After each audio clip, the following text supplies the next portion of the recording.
Hey, y'all. We are back again with Mr. Peter Pfeiffer for episode 21 of the Format Podcast. On the last episode, we had on Peter and talked about architecture, his background, how he got into architecture, forming Barley Pfeiffer, the firm that he's at now. And it was just fascinating. His backstory and how he got here was really, really interesting. We dove into some building science details and really kind of covered a lot of different topics. But we wanted to do an episode just purely focused on pools. My co-host and business partner, Forrest, is a master pool builder, and there are just so many details around pools specifically. And so we thought it'd be fun to dive into those, pun intended. And so that's what we did. So this episode is purely focused on pools, the construction of pools, some of the maintenance items. Whether you're interested in pools or not, I think it's an interesting episode and hope you guys check it out. And as always, we'd like to thank our sponsor, Rambler Sparkling Water. Thanks, y'all.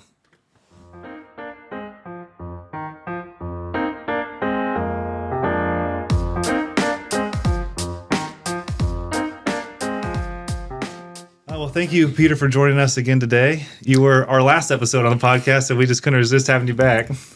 Here we are. There we go. And so pools were a big topic that, we wanted to dive into, pun fully intended. You have a wealth of experience with pools, and Forrest is, certified master pool builder. His family's been in the industry since the 70s here in Austin. And so we thought it'd be fun to, again, dive into the details of pools and kind of combine knowledge here and get into the weeds a bit. So that's why we're here. Well, I'd like to hear just for a minute about your background and your family's background building pools so I know what I'm up against here. Yes, sir. So to speak. Hill Country Pools originally only serviced pools above ground. In-ground pools, no above ground. Cleaning, plumbing, everything above ground. No underground leak detection, anything like that. My grandmother, Serinda Angley, bought Hill Country Pools in 1972. It was started in 1970 by Sellers Brown. Sellers Brown unfortunately came down with the incorrect diagnosis, thankfully, that he had a couple years to live, and so he sold the business. He is still alive today, to my knowledge. Oh, wow. Yep. And so it was about 10 years ago I worked for Hill Country Pools, worked under my grandmother, and kind of worked my way up and had the opportunity to buy it from her. We since expanded, so now we not only service pools weekly, bi-weekly, maintenance the pool, the chemistry, and the equipment, but we do leak detection, remodels, and new builds now as well.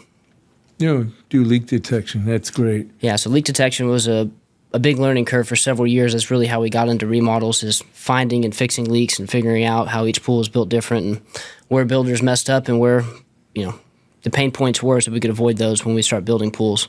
But you are building pools now. We are.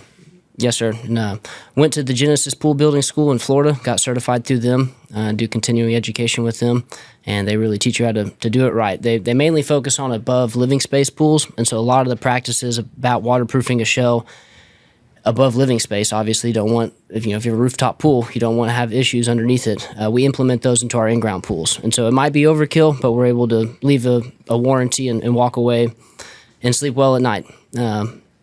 That's great. I will say you've been building, for a few years now, but having the service arm of the company, and I don't know how many monthly accounts there are, 500 or something, it's a lot. And so the experience that he's picked up through the service side has been, very helpful. Kind of with me in home building, I started kind of on the service end, working, and so it's really easy for Forrest to diagnose a pool these days, and the leak detection is amazing. I think that the way that we go about it these days is pretty invasive to go in and find the leaks, but it also teaches you so much about the mechanics of the pool and what went wrong. And so when we build a new pool, I'd say we're borderline paranoid on the way that we go about it because we don't want to have the issues that we're constantly fixing. And so I think it's been a blessing to have, the nearly 50 years or over 50 years now of just the history there and the people that have worked there. There's some guys that have been there for decades.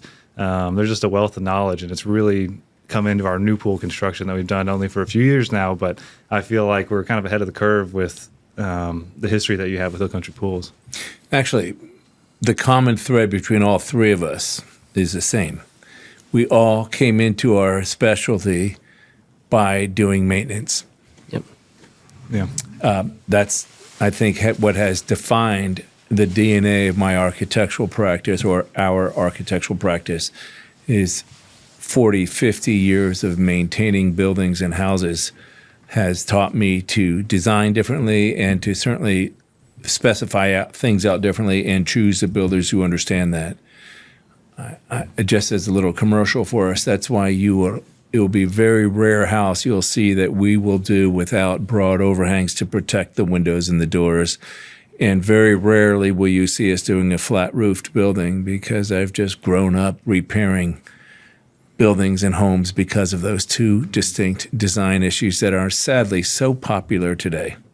So good.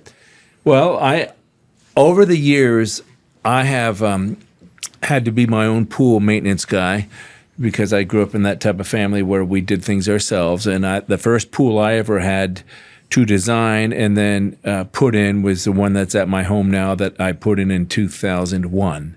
So it's 24 years old. And at the time, of course, I was so concerned about how much it was going to cost that I had blinders on. I didn't see the value in doing things right the first time, because I didn't really understand that there was a difference between the typical way a pool is built and the way you can do it so it lasts longer. Yeah. One example I really kicked myself in the pants for, and you may have a comment on this, is I used the standard plaster instead of the pebble finish plaster. I suspect if I'd used the pebble finish plaster, I would not be looking at replastering my pool now, 24 years later. Is that right? Well, 24 years is quite the lifespan for plaster. Typically, a Stonescape or a Pebble Tech will have a 10 to 15-year warranty and a lifespan. So I would say it's safe that if you've gotten 24 years out of it, you've gotten a great lifespan out of it. Oh, well, But Pebble is definitely going to be almost double the warranty of a regular Marcite white plaster, which sounds like you had installed. you know, it's interesting. I don't have to replaster. I had a few little cracks around the light fixtures and some of the orifices, but it looks blotchy here and there, but that's just aesthetics. It seems to be holding up. Yes, sir. The only time that it becomes an issue and you really need it is if chlorinated water is getting to the gunite shell, and that is soaking it up and getting to the rebar. That's where we see when we replaster a pool and the plaster is 20 plus years old. Lots of times we have a lot of soft gunite that has to be repaired. So when we chip out the plaster and get down to the gunite shell, there's quite a bit of repair work or rebar that's corroded in the actual pool shell. That makes sense. So to mitigate that with all of our new builds, we implement Mirror Coat Membrane C and Aqua Block. I brought both their spec sheets. I'm not sure if you're familiar with them or not. You mentioned them before. They're extra cost, and it's something that you could never visibly see once a pool is built and the plaster's been shot. It's what's underneath it, and so it's through the construction process, and it makes a massive difference, both us being able to sleep at night and the long-term protection of the pool shell itself from that chlorinated water. All right, well, that makes sense because I've had to replace plaster around our back stoop just because moisture got into it and corroded the rebar. Mine's a saltwater pool for what it's worth, but it still will corrode things. Yep, salt eats everything. It's very tough on natural stone, and as well, it's not good for the gunite shell if it's getting through that plaster. So let me go over some of the things that I tend to tell our clients when they are building a new home as to what we'd like to see in their pools.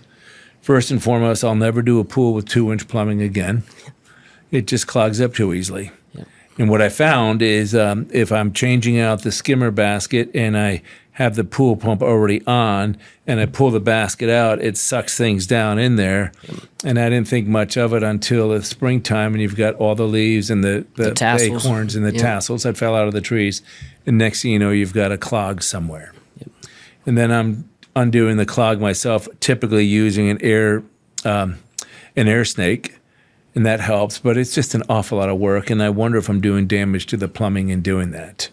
Yeah. Because now I've got what I think are some leaks, and I'm trying to determine are they actually in the plumbing or in the pool themselves. So offline we can talk about that. But the point is, I've learned my lesson about using anything under 2.5-inch diameter plumbing. What's your recommendation? If so you understand, it's about a 20,000-gallon pool here in Central Austin. It's not huge. Definitely not a fan of 2-inch plumbing. Typically, your cleaner line, your Polaris line, will only be 1.5 inches, and so that's basically the only plumbing in the pool, given that's pressure side only, so there's no suction. There's really no clogs to happen there. On the efficiency side, it's not the most efficient, but you need that high flow to operate the pressure cleaner on the floor, a Polaris 360.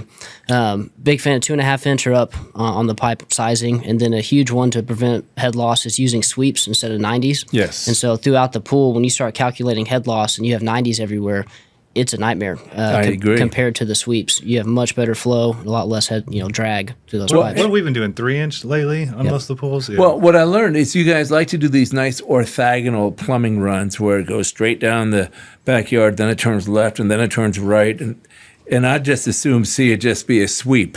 now that I know what I do. So you don't have all these 90s, even if they are sweep 90s. I realized how important it is to minimize even your sweep 90s. Yep. And then you were talking about the cleaner. So let's jump to that. I had originally the Polaris 3-wheeled cleaner. I forget what number it's called, but I think it's what most people see in their pools. Yep. I was amazed at how much energy my pool was using. And some of the things I did, and we'll get into the details, I'll just throw it out real quickly. I got rid of the multi-valve by going with the Pentair cartridge filter. Yep. So I didn't have to have that multi-valve associated with a sand filter in the backwashing anymore. Yep. That took a lot of the water pressure down that had to be generated by the pump. But the other thing was that pump to run the Polaris is a 1 horsepower, or at least a 3/4 horsepower pump. It's like running a whole nother air conditioning zone in my house. The pool originally used as much electricity as all 3 zones of air conditioning in my house. Wow. I got a meter from a friend of mine, Andrew McCullough, who had a solar company, Meridian Solar, had an extra meter. And he said, let's just put a meter in the electric line that goes to run your pool, because I was suspicious of how much energy pools used. The pool used about $125 of electricity a month. The house was designed very efficiently. It used about $100 to $110 a month in electricity to air condition the entire 4,200 square foot house. So the pool was using more than the house, air conditioning. And that's what made me really start thinking about what is causing all this energy consumption. One of them was, I think I was filtering the water too much. How many hours a day was your pool system on? Well, that's just it. I've played with it over the years. Now I run it for about 6 hours a day in the off season and about 8-9 hours a day in the season. Now it's all a function of what speed you run it at, but essentially I like to get 1 turnover or just about 1 turnover in the off season and 1.5 or maybe 2 turnovers in the season. What do you think about that? I like that a lot. I love when customers know about turnover rates, knowing how to filter all the water. Most customers don't care, they don't want to talk about it. Why is it not working? My next door neighbor, I think, is trying to filter all of Lake Austin with the amount she runs her pool equipment, and she runs it on high. I really played with mine to run it at what I thought was the sweet spot. It's low enough that you barely hear it, and therefore I have to run it maybe a little bit longer, but you barely hear it. And I know people suggest in your industry to run it during the time the pool is likely to be used. But from a societal point of view, I like running it at night when the power plants are being underutilized and we don't have a strain on the electric grid.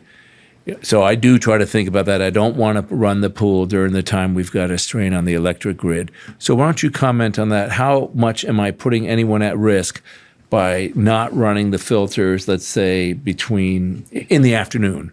I run it from about 11 o'clock at night till about 7 o'clock the next morning, and then I modulate the speed to make sure I'm just doing 1 turnover in the off season and 1.5 or 2 during the season. Is it okay? Absolutely. Most of our customers are going to be particular. Some of them can't stand it running during the nighttime. When it's winter months, we set all of our pools to run at night so that if it freezes, the water's still moving. Daytime's not as likely to freeze. During the swim season, we absolutely have them run during the day. That's the hottest part of the day, fastest time algae's going to grow. And then, of course, with the leaves dropping, they want the cleaners running and the pump on. Absolutely, what you said is a good recommendation. You see, in the springtime, I get it when the leaves are dropping around here because we have this strange thing where leaves fall out of the trees in March and April. I never quite understood that coming from the Northeast. And one wouldn't if they were in Indiana or someplace like that. But anyway, once we get past that busy time of cleaning the water, do we really need to run the pool during the afternoon? If it's super hot and you've got dogs jumping in the pool or kids swimming in it, your chlorine depletion is going to go down significantly in the heat. The UV rays and the temperature are going to zap that chlorine out much quicker. And so we do recommend to run them during that time just to prevent the pool from turning green. But if you're brushing your pool, if you have a bi-weekly service and it's been 10 plus days since he's been here to shock it or backwash it, you're much more prone to have algae growth if you're only running at night during the summer. But if you're brushing your own pool and maintaining it yourself and you might shock it once or twice a week lightly, then you'd probably be okay. Yeah, it just depends let's drill down into that. Yeah. Because that's what I do. I shock it more in the summer. And remember, it's a salt-based system. Okay. But I do have a golden retriever who every minute wants to jump in the pool. But I don't have a herd of kids at home anymore. And that's the other thing. We have to think about when you guys say this stuff. If I had 5 kids at home the way I did at one point, or 6, yes. But it's just my wife and me and the dog now. Yeah. And I go swimming in the morning with the dog after I walk him, but that's about its use. It doesn't get used a lot, so I don't feel like I have to be operating as if it is being used a lot. But the other thing then is I bought one of those electric cleaners, the jacuzzi model. I had the Hayworth model, and I hope it's okay to say brands. Yeah, absolutely. Yeah. The Hayworth model was what first got me introduced. I think it was called the Tiger Shark QC. Did a lot. I loved the way it filtered the water too and cleaned the water. But darn, it was a heavy machine, and it was it just turned into a bit of a maintenance bag. I had to work on it a lot. That's my biggest gripe about all the new technology with cleaners is the maintenance. They might work well for 6 months, but once you get to the 2-3 year mark, and if you haven't paid attention to it and it frequently gets too full and it's fighting itself trying to refill something that's full, they start breaking. Okay. And so that's the biggest gripe from customers that buy nice cleaners of any sort, any brand. Well, is the longevity. You got to watch it. You got to observe it. Correct. When I say watch it. So I switched out to the Jacuzzi JCXR or whatever it's called. I could tell you the exact model. And what I really liked about that one is that it has the ability to also go up and down the walls and clean the walls. It takes a little bit longer to do that, but when I started using that, and you put it in, you run it, you have to clean it out afterwards, you take it out of the pool. But it's half the weight, and it seems to do a great job. Shock the pool during the season a little bit, maybe once a week. I've never had an algae issue. Awesome. Since I started doing that. And therefore, I'm running the pool mostly in the evening because it's so quiet that it doesn't disturb anybody at the pump. Yep. And in my case, the pump is behind the garage and there's a green belt back there. But the point is, I try not to run the pump when people are likely to be trying to enjoy their backyards, like my neighbors. I don't run the pump on a Saturday afternoon, on a Sunday afternoon. I always make sure it's done by dinner time, so if they're sitting out in their backyard or on their porch, they don't have to hear my pump. I could run it in the morning when most of us are at work, that's fine. But I always try to be considerate to my neighbors and not have it running in the afternoon when they're going to be enjoying the outside of their house too. Yeah, the new variable speed pumps are wonderful, and setting them to run at the low speed for longer periods of time are definitely. If they do that. If they do that, are wonderful. I'm a huge fan of that. Yeah, well, we're on the same page there, but I'm sort of perturbed at how many of my neighbors don't seem to understand that there's different speeds at which they can run their pumps, and they don't have to run them at full blast 24/7. Yeah. So with an active homeowner like yourself who goes out there, empties out the basket of your cleaner, possibly it's brushing the wall for you, algae's not going to grow when you're doing that and keeping the chemistry proper. A lot of people just depend on the hockey pucks, which are super high in CYA.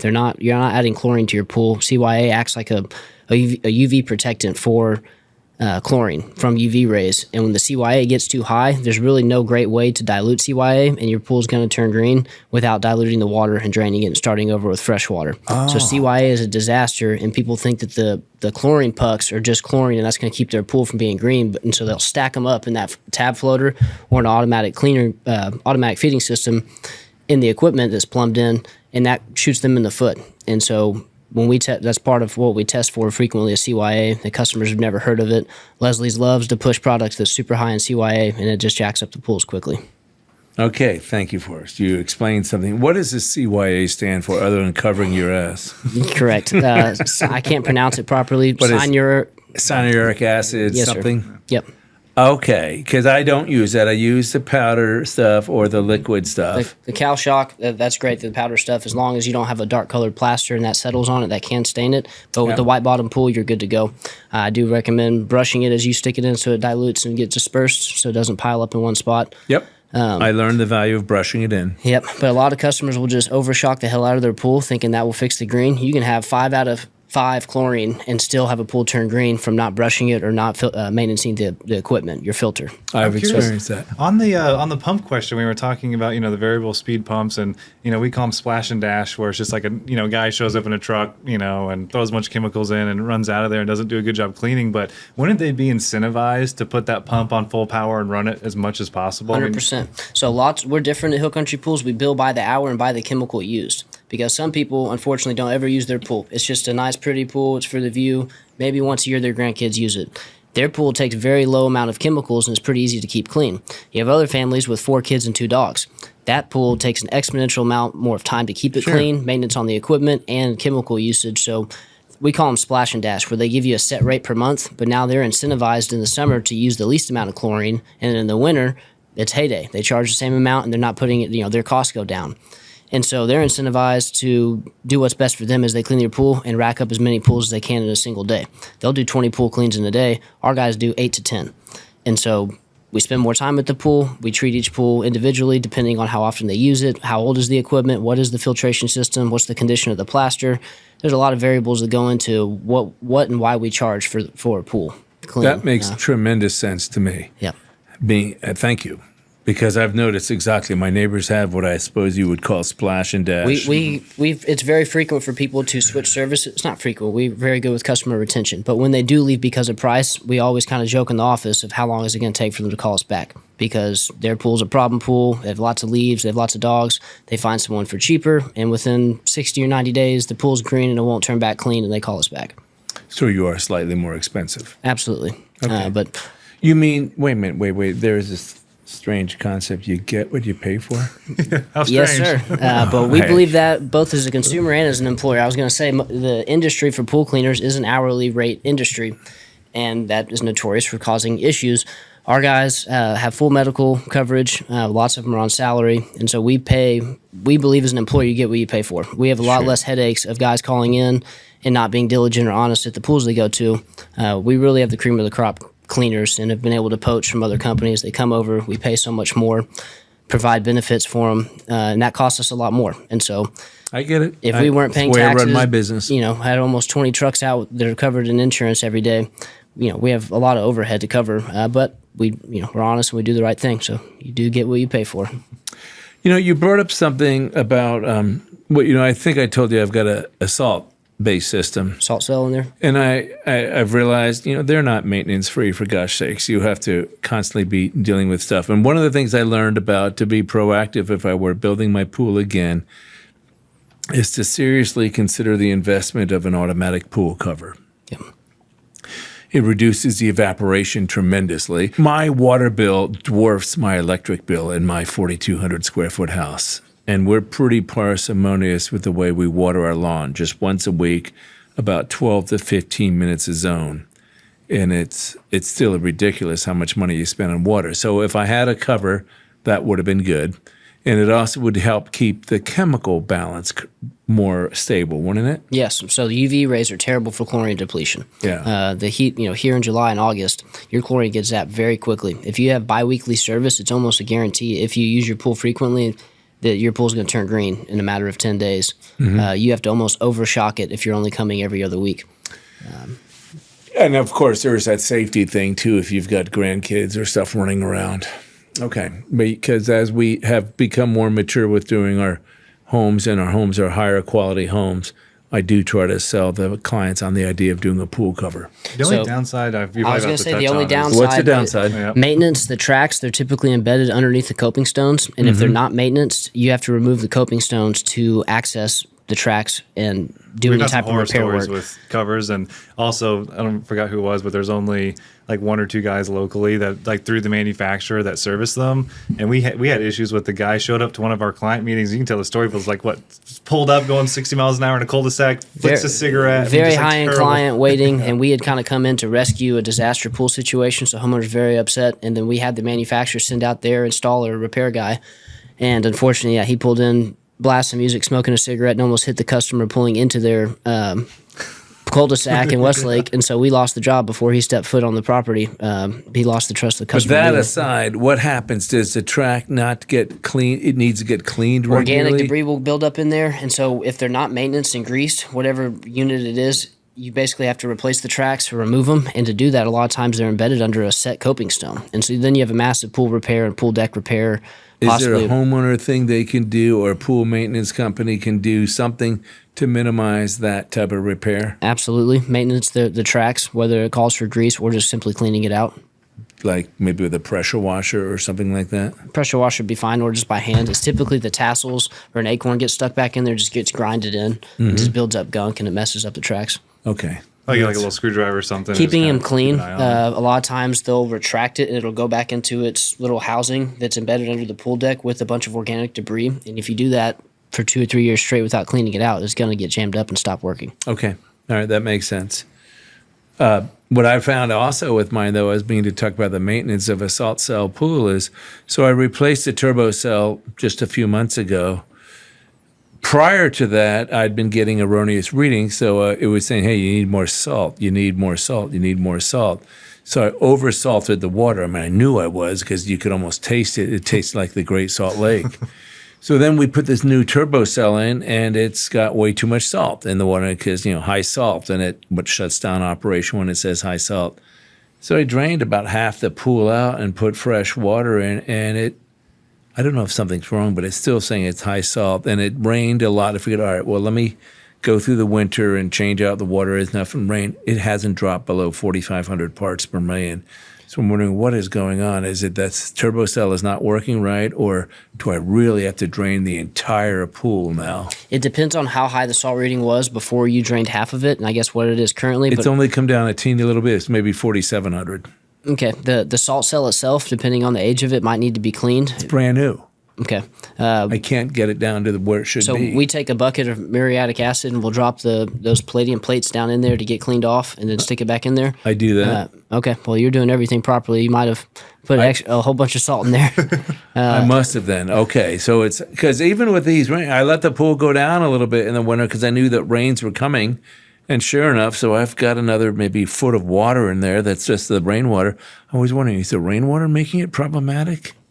I don't know, but it's maybe too specific a question for this podcast. I would need to test the water and take a look at the salt cell. But if it's a brand new salt cell, my guess is we need to dilute more of the water with more fresh water. That'd be the quickest solution. So let me look at some of the other things. I learned is don't use cheap ball valves. Use the Pentair or the lube-free, the Jandy valves.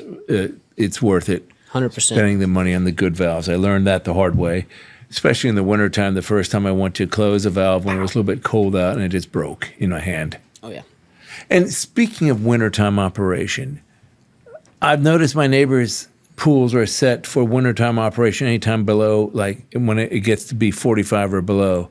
Why? Why not wait till it gets closer to freezing, like 35 or below? So there's a freeze guard. It's a automated thing that you can have plumbed in at the actual equipment, and it's testing the temperature of the water, and they just have it when it hits 45 to kick on. But why so high? It just has that available option on the freeze guard itself, and I think it's just an adjustment they can it's make. an adjustment, or they just don't want their pool, if they're using it by any chance or want to heat it up, it's going to cost. It's going to be take longer and cost more energy to heat that pool up if it gets down to into the 30s. Oh, all right. Well, that explains Well, that. you can. It's as simple as just turning the dial Yes, because down. you can turn it down to 35. Yeah. All right. I was going to say, gosh, maybe there's a different physics over across the fence than me. But when I grew up, freezing was 32 degrees. But maybe in their yard, it's 45 degrees because of some time warp that occurred or something. Uh-huh. All right. The other things I talked about, I want to do is to make sure if you're going to pour a concrete pad, that we have a fibrous expansion joint between it in the house or in the garage, so the vibration doesn't go through the house and it minimizes the noise it puts out. Oh, that's an interesting. For the equipment pad, when you pour it next to the house, leaving that strip. Mm-hmm. Yeah. That's interesting. Or there's a wall between me and my one neighbor, and I had her put down the fibrous pad there because I didn't want the wall to turn into a reverberation item. We talked about the valves and the other thing, and then we just talked about the pool covers, and you gave me some good things. That one robotic cleaner that's so far for a year now, the Jacuzzi JCRX robotic pool cleaner has been a joy. It's easy to pull out of the pool, easier than the Tiger Shark, and it's easy to empty and empty the bin and put it back in the pool. Have you had good luck with them? So we maintenance 90% are going to be the pressure cleaners, the automatic ones, and a lot of homeowners that do have those, we love them because we will maintenance them, but typically 9 out of 10 times the customer themselves is emptying that out every other day or so, and so it makes our life so much easier when those are implemented and the homeowner is actually paying attention to it.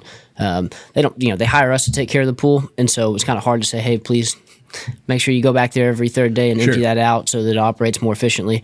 And through the winter, they don't have to touch it. It doesn't fill up because they don't have any organic debris in the pool. But during swim season, pools literally need daily maintenance if you want your pool to look great when you wake up the next day. I understand in that. the leaf season, there's no way we'll clean it on a Friday, and that next Wednesday they're saying, what did we pay for? It's like, goodness gracious. We have to take a picture of pools during leaf season right when we're done to kind of have evidence that we were here, we got the pool clean, because one gust of wind and all of a sudden the pool is trashed again. And so... Yep. Well, I do find it's a summertime morning thing, walk the dog, we go for a swim, I do a little bit of pool maintenance, I go to the office. But with regard to the pool cleaner things, so I was talking earlier about changing out. I changed out from the sand filter to the cartridge filter. I got rid of the multi-valve. Yep. I switched out as many of the Street 90s with Sweep 90s that I could access. I did get the IntelliFlow pump, Pantera pump, so I got very careful with how much I actually ran the filter every day and made sure I was turning it over just enough to do the job right. And I've had, 23 years of doing this, so I got pretty good at it. And then switched from the Polaris 3-wheeled cleaner to this robotic cleaner I talked about. My electric bill for the pool went from being about $125 a month down to about $35 a month. Wow. So it is worth paying attention to this, unless you just want to throw money at the electric utility.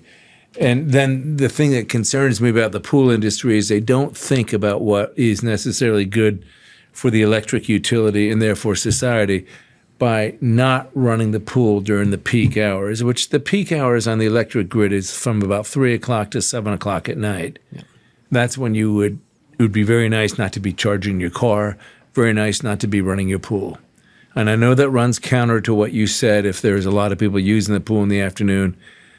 But if you really think about the way you're using the pool, and maybe if it's a weekday, the kids are at school, you can find that, maybe I don't really need to be running in the afternoon for all intents and purposes because of that electric grid strain.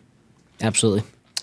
Well, let me see. Then what's your favorite type of filtering system? I'd mentioned some earlier, the chlorine ozone combo, the salt, the chlorine free, and the traditional chlorine. Talk about what your favorite is. So separate from what we're talking about with energy efficiency, from a pool cleaner standpoint, I like diatomaceous earth, the DE filters, the most, because when we come into problem pools that are like green, that sand filter thing I was talking about? No, so sand filter is an actual sand filter medium. So you have several hundred pounds of sand. Now it's actually glass medium that they've replaced the sand. So sand filters now have glass medium instead But of it's sand. the same machine. It's the same container? No, sir. So it's a different shape. I actually have one in the back. It has grids, and diatomaceous earth is this white powder that you actually recharge through the skimmer, and that sucks back through the pump pot, through the plumbing, and the filter grids catch it.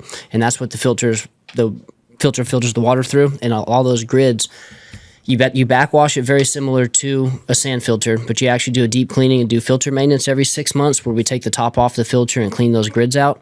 But when you have a green pool or a black water pool that's been neglected for 6+ months, that filter will turn that pool around faster than any other filter.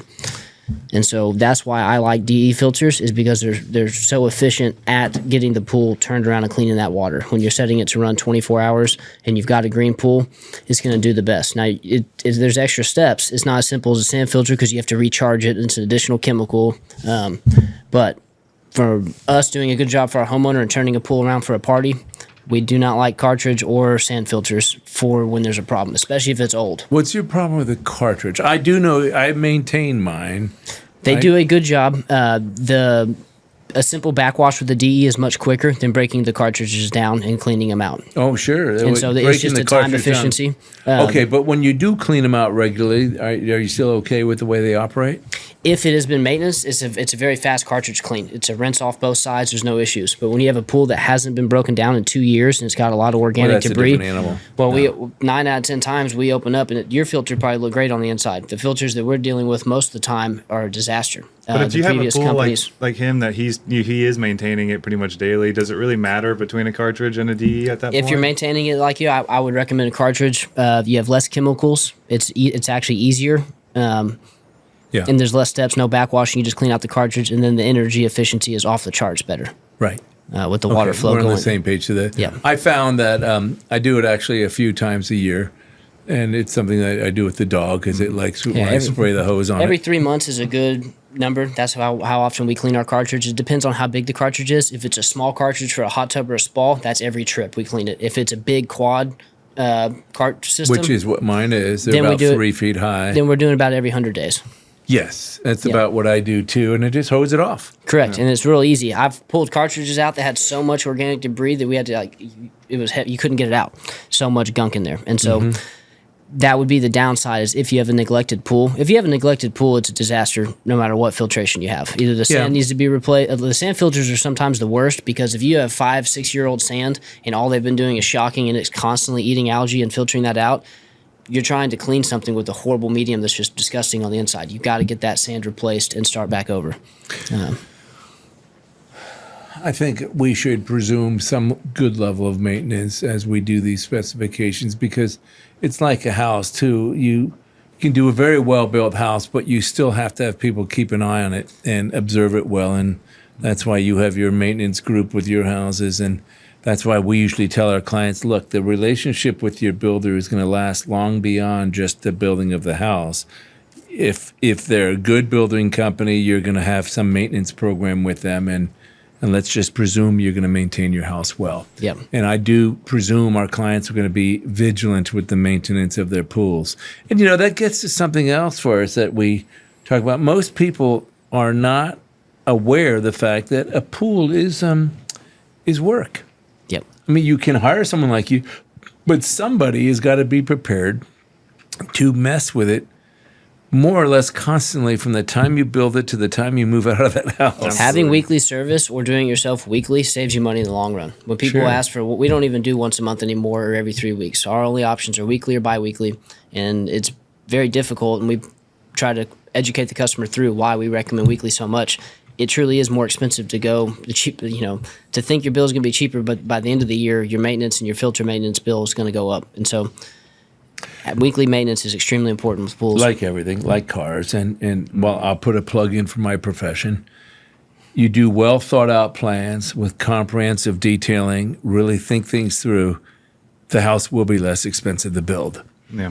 If you go into construction with a halfway set of plans, and I'm being nice with that expression, you will spend a lot more money building the house. Yep. Absolutely. So what do you think about those chlorine ozone combos? Is that just It's just like an automatic pool clean cover. They have their purpose, and in theory they work great. But when it comes to maintenance or neglecting them, I'm the bearer of bad news of this is the problem. This is what it's going to cost to fix it. And so more times than not, when we come into a situation that's a rental property that had an ozonator installed, if it doesn't work, we're the bearer of bad news of what it's going to cost to replace it. In theory, and if I was building a brand new pool, I think they're great to keep the chlorine content down and use the ozone to keep the water, the organics in the water away, the phosphates away from to prevent algae from growing. So I think they're great, especially on indoor applications or commercial applications to keep the chlorine down. Well, that's a good point. Indoor, you don't have to worry about the leaves and stuff falling in So there. indoor pools, I love covers. I love the ozonators. That stuff's great. And we see it every year at the Pool and Spa Show. And they're wonderful, but when you're in the backyard in Terrytown and it's covered in oak trees, some things just aren't practical. Sometimes the more simple the pool can be, the better. The more moving parts, the more water features. The knife edge pools are great. We love them. We're building one right now, and it's awesome. But the maintenance of a knife edge pool, if you've got a bunch of oak trees, is a disaster. It's an absolute disaster. That's something else I've noticed over the years, and maybe it's because of my age, but I've learned the value of something that's simple and classic. A rectangular pool that can have a cover that goes on it easily. And do we need the disappearing edge? My view on that is maybe it really excites you the first year or two or three, or maybe when you have friends come over. But if it's something you want to just enjoy for the rest of your life, I don't do them. Yeah. Too much other stuff associated with them. They're expensive to build. It's so much more tile, more issues on that happens. I mean, we normally talk people out of it. And a lot of energy consumption. Yeah. Yes, a lot more energy consumption, a lot more plumbing, a lot more gunite. When you have that catch basin underneath the negative edge too, if it's a sheer descent, you lose a lot of water from evaporation and that Thank water you. going over the edge. Right. And a lot of builders don't big that catch basin wide enough, and so half the water shoots out onto the coping and just completely leaves the pool. Yeah. And their water bill's through the roof, and they don't know why. The knife edge pools are a disaster because the water goes into the coping and disappears underneath it. So we don't have the water loss situation, but you have organics getting back in there, and you'll have a 1/2 inch to an inch slit between the coping and the edge of the pool. You can't get in there, and so How do you clean those out? they're difficult. So typically, right over the actual gutter, you'll have one of the pavers removable, so you Yes. can get to unclog it. But for the most part, 90% of your coping is going to be mud set, and so you can't get to it. And so for an indoor application or a rooftop pool, they're great. You don't have leaves, you don't have tassels and sticks. Then it's just beer cans and sunscreen bottles getting in there. Which we had on a high-rise pool that we looked at. The Yeah. entire thing was just full of beer Full of beer cans. The cans. plumbing was all full of beer cans and bottle caps, and it was crazy. And then the one knife edge pool that we're doing right now, there's not a tree within 100 yards. And so we're like, okay, we'll do it here for you, but it's only because you don't It's a have all those perfect situation for that. situations, yeah. And I'm interested to see on the energy consumption on the knife edge pool. So the gutter system spills over into a catch basin. So we'll have 500-gallon catch basin in the equipment room, and our pump is pulling directly from that. And so the suction for that pump is going to be very minimal effort to have full flow going back to the pool and through the filter, Right. because we're not pulling from 200 linear feet of pipe with a bunch of 90s to two different skimmers. It's strictly pulling from the main drains on one pump and the other pumps directly into the catch basin. And Right. so That makes they'd have sense. a very easy time on low speed pulling water out of that catch basin. Until it got filled up with suntan bottles and beer cans. Well, I suppose even if They'll that, float. They'll stay away from that All pump. right. So then what about these, the copper plates? What is the ionizing of the water thing? Does anyone do that anymore? And talk about what you think about them. I think that they do work. I think the science and people have proven that it works. Popularity, some owners that deep dive into their pool and are really educated on it do implement it, and we're fine working with it. Typically, when we start trying to sell it, people think we're just selling them snake oil, and I've had a pool before. I don't need that. And so for that, we're not implementing them on our new builds. I Why? don't. Is there too much maintenance? Everything that's kind of new in Fandango with pools, the tried and true stuff works best, the simple stuff. When you start getting complicated new ozone equipment, the copper stuff, we're not the biggest fans of it strictly from a maintenance point of view. Okay. And the salt system? Salt is totally personal preference. I like it better on my skin and on my eyes. But if you have any natural stone around your pool and all your rubber gaskets, I know you got rid of your multi-port, but multi-ports get chewed up by salt water like crazy. And so continued maintenance, the salt's going to be harder than chlorine on most surfaces. So to that point, and you're right, I just last year spent the money on replacing all of my coping with Luder's gray. I had used Luder's taupe coping. It's a type of limestone. Yep. That I love the look of it, but it got eaten up by the salt within 3 years. It You can looked like seal a them and do whatever moonscape. you want, but the salt's going to chew it up. Right. So far, so good with the Luder's Gray, which is a harder limestone. I sealed it, but it's actually, what am I saying? This was what happens when you get older. It wasn't last year, it was 3 years ago. No deterioration whatsoever. So you got to make sure you're using the right stone or the right coping if you have a salt system. Yep. And we did have aluminum frame chairs, and they lasted about 4 or 5 years. Everything we have is that polywood. Gotcha. We learned our lesson there. Okay, some comments from this one pool builder I might just read to you to see what you think of it. He said, and this seems to go with what you said, chlorine systems are the best proven technology, and most people who claim to have an issue with them just don't know what they're talking about. Or they can't substantiate their thoughts. But the simpler, the better. They might get high chlorine levels, or public pool, or you may have to do unusually high chlorine levels if you have a tremendous amount of use, or it's a public pool, or something like that. But if it's just for everyday use, probably the simplest is still the best, which is your traditional chlorine filtered pool. I completely agree. And that's where with large commercial pools, I recommend 3 to 4 visits a week so that we can basically microdose the chlorine instead of one dump of chlorine once a week.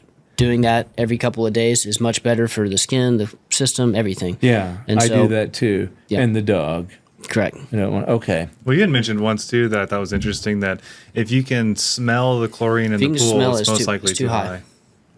Yeah. So when I walk up to a pool and I'm talking to a homeowner, I can smell their chlorine water. I know I've already answered a lot of questions about what's going on with this pool. Good point. Good point. Extended beaches must have a bubble return installed. I don't know really what he was suggesting. So there. a beach area or sun shelf area is going to be typically 6 inches of water, and adding a bubbler adds that agitation and keeps the water moving around there. That's going to prevent algae growth and take any sediment, sand, debris, and push it back into the system to actually get filtered around. Oh. So when you have pool returns and suction in your normal place, then you've got a nice beach area that's basically unaffected by moving water. Adding a bubbler moves that water and gets it off that shelf. And since it's so good shallow, it's going to heat up the quickest, which is going to be the first place algae is going to grow. And so we implement bubblers in all of our beach areas, and now they've got the fancy bubblers with lights implemented, and they've gotten fancy now. All right. Well, that's great because you answered a question that I didn't realize there. He also warned me, contrary to what you said, about the diatomaceous earth because it is a carcinogen. What do you think about that? Well, I don't know about it being a car. I mean, I know it kills bugs. Yeah. And again, that's why I'm the biggest fan. If I was doing my own pool and I was going to take care of it, I would do a cartridge filter. For the reasons we discussed earlier, less chemicals being added. I like the diatomaceous earth strictly from a service point of view of how do I turn this pool around the fastest. But that's for people, if it's a pool that you're expecting your homeowner not to maintain as well, or a problem pool. It seems like People will have a lake house on Lake Austin and come in from Dallas, and their pool's green, and it's Wednesday, and they're having a big party on Friday, and they're freaking out. That's where a DE filter is my best friend, and a sand filter can be a nightmare. Okay. All right. Well, that makes sense. But I think if we're going to presume that people are going to be maintaining their pool, I like the fact that we both like cartridge systems. If we're going to design it from up front in new build, I would say cartridge all day. But if I'm doing from a service point of view and trying to turn a pool around and get it clear again and swimmable, the DE is faster at getting the pool cleaned up. something I'm curious about. I know we're getting short on time here, but how much do you spec when you're working on a new pool for somebody, doing single mat versus double mat rebar, or do you get into those details? I don't. You're working on one of our projects right now. I don't know if they showed you in the specs our swimming pool. This was in that project. Did you have a chance to look at it? Yeah, we went over everything with the homeowner, and Good. the pool cover was not a budget item they wanted to go with. I did tell them that it was going to possibly be a maintenance issue long term, and they didn't like that at all. And so I think we're going with the loop lock cover for the off season. Yes, sir, through the winter. I have a loop lock cover, and my wife and I were pretty good about using it until a few years ago. And then the other thing we ran into is this particular golden retriever we have is happy as a clam swimming in 50-degree water. So wintertime, he still wants to go flying in the pool. And, actually, one of the neat things about not covering the pool was then we don't have that mess to deal with in the spring when we take the cover off. Yep. Because out of sight, out of mind. You put a cover over it, you can't really see what's happening underneath there. You take off the cover and you have the creature from the Black Lagoon living in there. Yep. So we just maintain the pool a little bit all winter long. That's the way to do it. All right. Well, that sort of hits everything I have, and it's neat to see how much we are in agreement with this stuff. I wish I had known you when I built my pool, although I have to say the company that built my pool, Bobby Stevens, Sisha Pools, has been wonderful over the years. We're still staying in touch and helping me parse out things. Awesome. I did learn one thing about pool lights. Of course, now they're LEDs. Yep. But I finally just got tired of the maintenance because a little bit of leak here. Somewhere along the line, I've got something wrong with the circuit. And I was having to constantly be maintaining this one of the two pool lights. So finally, I just gave up and isolated that circuit and just have the one pool light running. But interestingly enough, I found over the years, and maybe it's because the kids are gone, my wife and I don't use the pool lights at all anyway. If we're going to go swimming at night, we like it being sort of dark and subtle. when the kids were little, sure, we want to have it all light so we could see who was drowning and going to the bottom. But we don't use the pool lights very much. Yep. Just like those different LED colored lights. I've come to learn that a lot of these things that we think are so important, after a few years, you just don't bother using that much anymore. Yep. Absolutely. That is what we hear 90% of the time from anything from water features to the laminar jets that shoot water across the pool. Yes. It all looks great for the pool party that when they're envisioning their first open house pool party that they're going to have when it's all built. But down the road, the stuff becomes obsolete. I agree. The one thing I did do is I do have a jumping rock instead of a diving board, and I set up the jumping rock so that water comes out of just underneath the top of it, and a bench there so I can sit underneath it and have a waterfall coming across my shoulders. Cool. And I enjoy that. The dog loves it too. That's the one sheer thing. descent box plumbed in underneath the rock? Does it come out with a strip of water?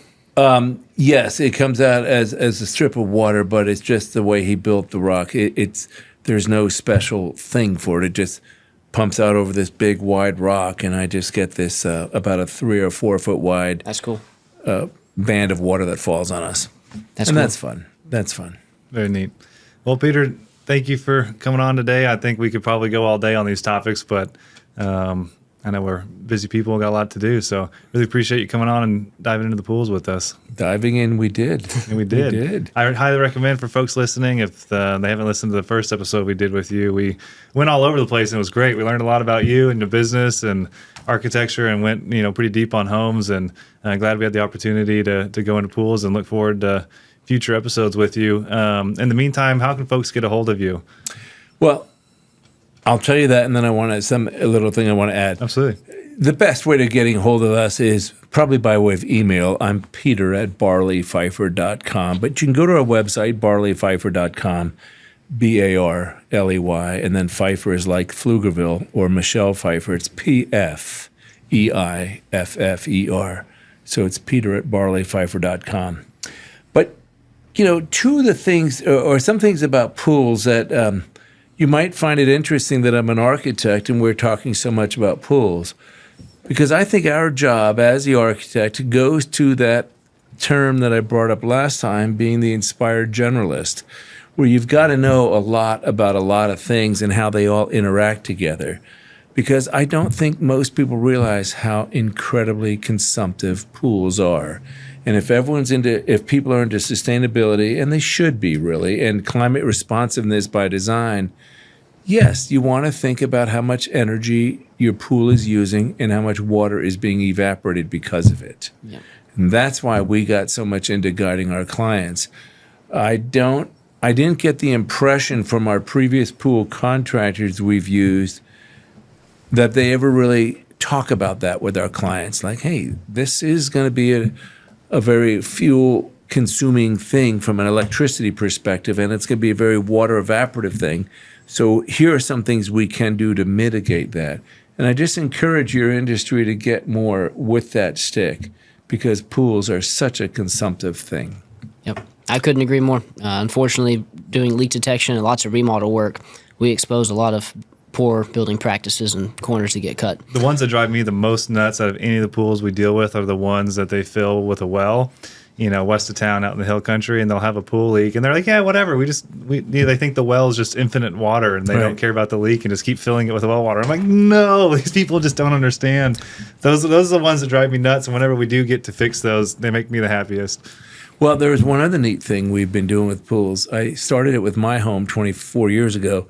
The pool is the heat sink for the air conditioning system. It's really kind of cool.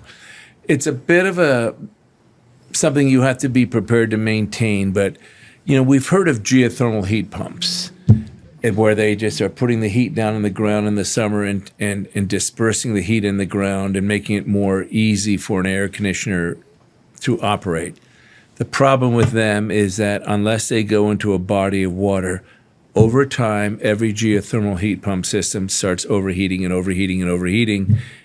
then after a while, they're no more efficient than a typical air conditioner. That's a big, bad secret that you don't hear spoken about enough here, because people air condition maybe 9 months of the year here and only heat their home about 1 month a year. Mm-hmm. If you think of a geothermal heat pump, it's a big battery. You're charging it. You're charging the ground with heat for 9 months, and you're only pulling heat out for 1 or 2 months. Eventually, it just doesn't work really well. So the good thing to do is, if you're going to do a geothermal heat pump, you want to go down into the aquifer. But then you're really warming up the aquifer. But still, that's the only way to make a geothermal heat pump work really well, until we figured, wait a minute, there's a really inexpensive way of connecting our air conditioning with the ground. It's called the swimming pool. I've never heard that before. That's fascinating. So let me finish developing this. So what we did is, every time you're air conditioning, you're dumping heat into the pool.